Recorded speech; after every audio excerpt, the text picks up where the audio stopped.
নমস্কার বন্ধুরা, কম্পিটিটিভ দুনিয়ায় আপনাদের প্রত্যেকে স্বাগত এবং রেগুলার কারেন্ট অ্যাফেয়ার্সে আজ আমরা বুধবার 24 জুন 2020 কারেন্ট অ্যাফেয়ার্স অ্যানালিসিস করব।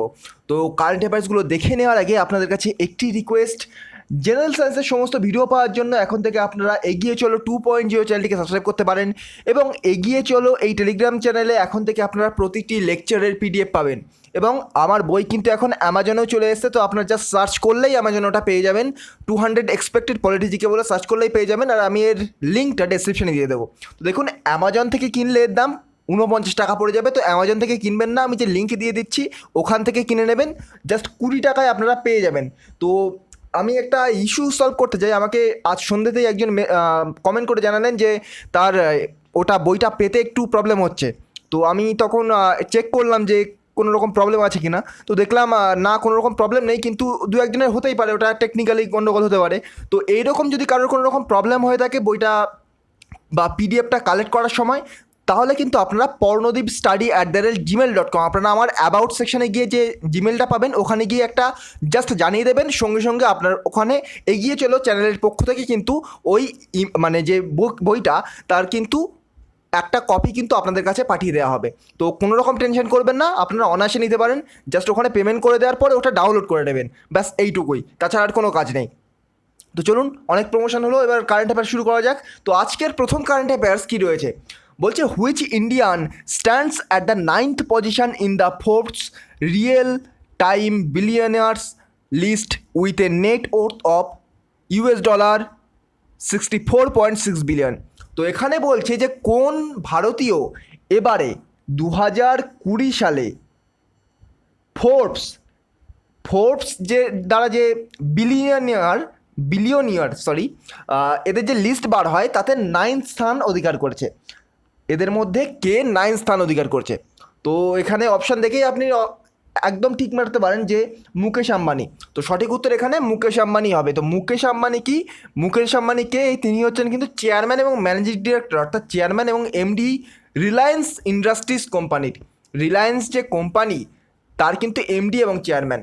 এখানে আরেকটি কারেন্ট অ্যাফেয়ার্স আমি বলে দিচ্ছি এই যে রিলায়েন্স কোম্পানি সম্পর্কে। রিলায়েন্স কিন্তু রিসেন্টলি সম্পূর্ণ ডেপ্ট ফ্রি নিজেকে ঘোষিত করেছে।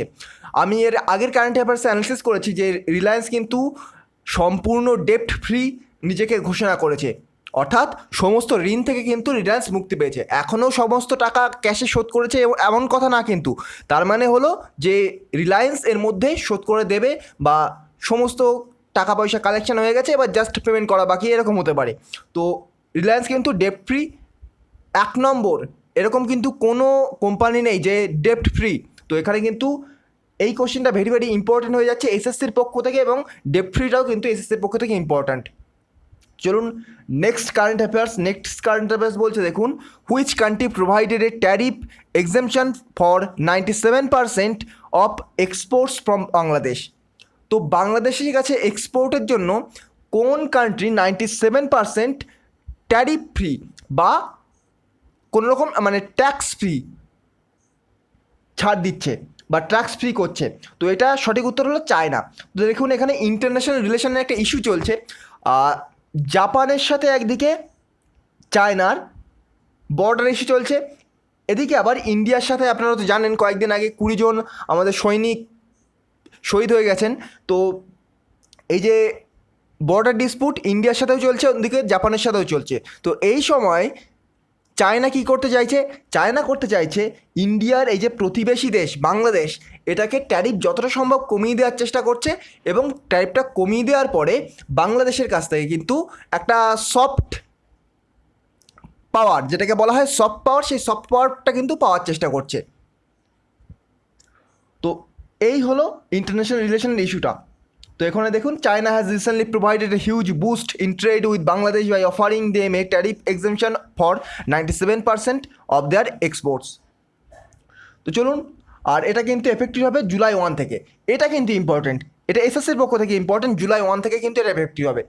তো চলুন পরবর্তী কোশ্চেন বলছে, দেখুন, which organisation has received a patent for its liquid cooling and heating garment, বা যেটাকে বলা হয় LCHG।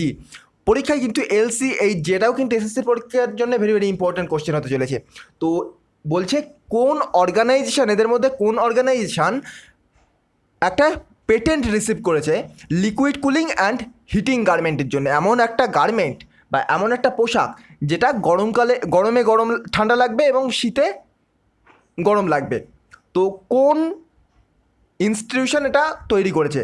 তো এর সঠিক উত্তর হলো ISRO, Indian Space Research Organisation. এটা কয়েকদিন আগেই আমি কারেন্ট অ্যাফেয়ার্স অ্যানালিসিস করেছি, তো এটা সম্পর্কে বলেছিলাম তখন কোশ্চেনটা একটু ওলটপালট হয়েছিল। এটা কিন্তু সায়েন্স অ্যান্ড টেকনোলজির দিক থেকে যে কোনো পরীক্ষার ক্ষেত্রে ভেরি ভেরি ইম্পর্টেন্ট। আমি তখনই বলেছিলাম ডব্লিউবিপিএসসি বা ডব্লিউবিসিএস এর ক্ষেত্রেও কিন্তু সমানভাবে গুরুত্বপূর্ণ, মেন্সের পার্সপেক্টিভে বলেছি। তো এখানে একটা জিনিস, পেটেন্ট কি? পেটেন্ট কি অনেকের মনে কোশ্চেন আসতে পারে যে পেটেন্ট একটু অচেনা নাম হতে পারে। দেখুন, আপনি ধরুন এ নামে একটি জিনিস তৈরি করলেন, এবার এ নামে যদি এই জিনিসটা তৈরি করেন, আপনি যদি এই পেটেন্ট না নেন, তাহলে ধরুন এক্স ব্যক্তি এই জিনিসটা নিজের বলে দাবি করতে পারে। তো আপনি যদি একটা পেটেন্ট নিয়ে নেন যে এই জিনিসটি আমিই তৈরি করেছি, তাহলে কিন্তু এই ব্যক্তি কিন্তু এই জিনিসটি আর নিজের বলে দাবি করতে পারবে না। তো এটাই একটা মানে সিম্পল অর্থে পেটেন্ট, এটাকেই বলা হয়। তো একটা পেটেন্ট নিয়ে নিতে হয়। তো যেমন ধরুন কোনো কোম্পানি ধরুন কোনো প্রোডাক্ট তৈরি করলো, সঙ্গে সঙ্গে কিন্তু তারা পেটেন্ট নিয়ে নেয় তার, যেটা এই কোম্পানির তৈরি জিনিস। তো চলুন পরবর্তীতে দেখা যাক। পরবর্তীতে বলছে দেখুন, Vidaben Shah who passed away recently was associated with which field? তো তিনি কিন্তু সোশ্যাল ওয়ার্কের ছিলেন। এই কোশ্চেন কিন্তু মুছে ফেললাম, সোশ্যাল ওয়ার্ক।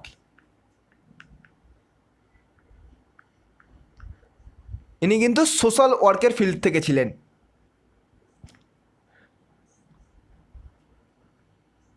আর তিনি 98 বছর বয়সে বা 98 বছর বয়সে কিন্তু মারা যান। 5 নম্বর কোশ্চেন বলছে দেখুন, which country is the largest holder of US government securities at the end of April 2020? বা এপ্রিল 2020-তে কোন দেশ ইউএস গভর্নমেন্টের সিকিউরিটিজ সবচেয়ে বেশি সিকিউরিটি হোল্ডার? তো এর সঠিক উত্তর কিন্তু জাপান।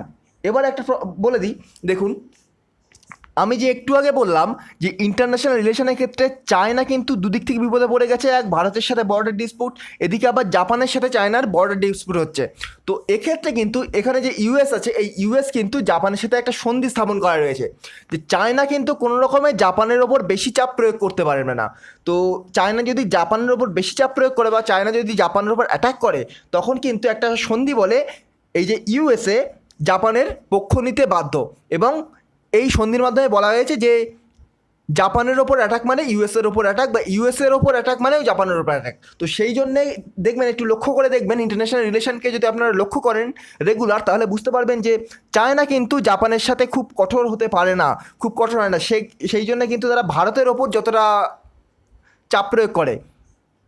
তো এখন রিসেন্টলি অনেকের মনে একটা ভুল ধারণা, আমি ফেসবুকে দেখছিলাম, বিভিন্ন ইনস্টাগ্রামে দেখছিলাম, তো দেখছিলাম যে রাশিয়া ভারতের পাশে আছে। এই ভুলটা একেবারেই করবেন না। রাশিয়া কিন্তু এখন নিউট্রাল রয়েছে, এবং অপর দিক থেকে কিন্তু রাশিয়া চায়নাকে সাপোর্ট করেছে।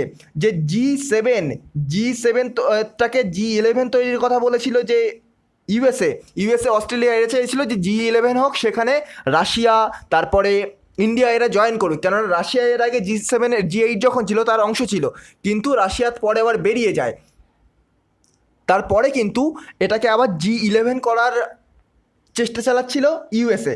সেখানে কিন্তু রাশিয়া বলে যে চায়নাকে যদি G11-এ না নেওয়া হয়, তাহলে কিন্তু আমরা সেখানে জয়েন করব না। তার মানে বুঝতেই পারছেন রাশিয়া কিন্তু এখন ভারতের পাশে থাকবে না, এবং রাশিয়ার সাথে ভারতের রিলেশন কিন্তু দিনকে দিন খুব খারাপ হয়ে চলেছে, ধীরে ধীরে খারাপ হচ্ছে। একটু আরও বেশি টাইমের পরে দেখবেন যে রাশিয়া একেবারেই ভারতকে কোনো রকম সাহায্য করছে না। তো সেই জন্যে মেক ইন ইন্ডিয়াকে আমাদেরকে আরও বেশি ফান্ড দিতে হবে, যার ফলে রাশিয়া থেকে আমরা দেখবেন প্রচুর অস্ত্র কিনি,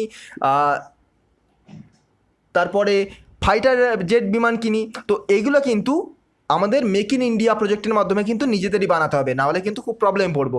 তো এই কোশ্চেনটা যেটা বলছিলাম সেটা হলো জাপান কিন্তু ইউএসের সাথে লার্জেস্ট সিকিউরিটি হোল্ডার। আর এটা এই যে ডেটাটা কে পাবলিশ করেছে মনে রাখবেন, ইউএস ট্রেজারি ডিপার্টমেন্ট। এটা ইন্টারন্যাশনাল রিলেশনের ক্ষেত্রে ডব্লিউবিসিএস মেন্সে এবং ইউপিএসসি প্রিলিমসে কিন্তু ইম্পর্টেন্ট, এসএসসিতে সাধারণত দেবে না, যতদূর মনে হয় এসএসসিতে দেবে না। তো সঠিক উত্তর কিন্তু জাপান, এবং এটা ইউএস ট্রেজারি ডিপার্টমেন্ট কিন্তু এটা এই যে ডেটাটা পাবলিশ করেছে, 12th লার্জেস্ট হোল্ডার। তো পরবর্তী যে কোশ্চেনটা সেটা দেখুন, বলছে India played additional $10 million to UNRWA for next 2 years। তো ভারত আরও এক্সট্রা $10 মিলিয়ন যে অঙ্গীকার করেছিল UNRWA, সেটা 2 বছরের পর্যন্ত বাড়ানো হয়েছে, বা 2 বছর পর্যন্ত, দ্যাট টেনিওর। তো এখান থেকে ইম্পর্টেন্ট যেটা, এই যে কারেন্ট অ্যাফেয়ার্স, এটা কিন্তু অতটা ইম্পর্টেন্ট নয়। এর থেকে ইম্পর্টেন্ট UNRWA এর ফুল ফর্ম। UNRWA এর ফুল ফর্ম কি? United Nations relief and works agency. United Nations relief and works agency. এখানে কিন্তু পরবর্তী কারেন্ট অ্যাফেয়ার্সটা আবার ইম্পর্টেন্ট, যেটা বলছে দেখুন, PM Modi to launch employment programme for UP. উত্তরপ্রদেশের জন্য PM Modi, prime minister Modi কিন্তু এমপ্লয়মেন্ট প্রোগ্রাম চালু করেছে। এটা কোথাকার জন্যে? ইউপি এর জন্যে। এটা কিন্তু একটা গভর্নমেন্ট স্কিম, তো সেহেতু একটু ইম্পর্টেন্ট বেশি, স্পেশালি WBCS মেন্স, প্রিলিমস এবং UPSC প্রিলিমসের ক্ষেত্রেও, তাছাড়া কিন্তু SSCর ক্ষেত্রেও আসতে পারে। তো পরবর্তী কোশ্চেন বলছে দেখুন, UNHRC directs Myanmar to ensure safe return of Rohingyas. তো UNHRC একটা অর্গানাইজেশন কিন্তু ডিরেক্টস করছে মায়ানমারকে যে রোহিঙ্গাদের মানে সুস্থভাবে নিজের দেশে ফিরে আসার জন্যে। তো এটা অতটা ইম্পর্টেন্ট নয়। পরবর্তীটা একটু ইম্পর্টেন্ট বেশি, রাজস্থান টু লঞ্চ ইন্দিরা রসোই যোজনা। রাজস্থান ইন্দিরা রসোই যোজনা কিন্তু চালু করেছে। এটা ইম্পর্টেন্ট কোশ্চেন, ইন্দিরা রসোই যোজনা কোথায় চালু হয়েছে এটা বেশি ইম্পর্টেন্ট, সেই জন্য আমি জাস্ট এটা পয়েন্টে এনেছি। তো রাজস্থান চালু করেছে, এবং ফাইনাল যেটা, এটা অতটাও পড়ার দরকার নেই, জাস্ট জেনে রাখবেন যে ওয়ার্ল্ড ক্যারাটা ফেডারেশন এটাকে রিকগনাইজ করেছে। ক্যারাটে অ্যাসোসিয়েশন অফ ইন্ডিয়াকে কিন্তু রিকগনাইজ করেছে ওয়ার্ল্ড ক্যারাটে ফেডারেশন। তো এই ছিল আজকের কিছু কারেন্ট অ্যাফেয়ার্স, আর যেগুলো আমরা দ্য হিন্দু, তারপরে জিকে টুডে, তারপরে বিভিন্ন ওয়েবসাইট থেকে কিন্তু কালেক্ট করেছি। তো ভিডিওটি যদি ভালো লেগে থাকে তাহলে আমার চ্যানেলটিকে সাবস্ক্রাইব করে পাশে থাকা বেল আইকনটি প্রেস করতে ভুলবেন না। আর একটা কথা, যদি কোনো রকম প্রবলেম হয় বইটা কেনার ব্যাপারে, তাহলে কিন্তু আপনারা একেবারে মেল করতে দ্বিধা করবেন না pornodipstudy@gmail.com এ। আর মেল আইডি কিন্তু অ্যাবাউট সেকশানে গিয়ে পেয়ে যাবেন আমার ইউটিউব চ্যানেলের। তো তাহলে কোনো রকম প্রবলেম হবে না, তাহলে অনায়াসে আপনারা কিনতে পারেন, আর এরকম প্রবলেমের চান্স আশা করি নেই। তো চলুন, আজকের মতো গুড বাই, পরবর্তী ভিডিওতে আবার দেখা হবে। Thank you.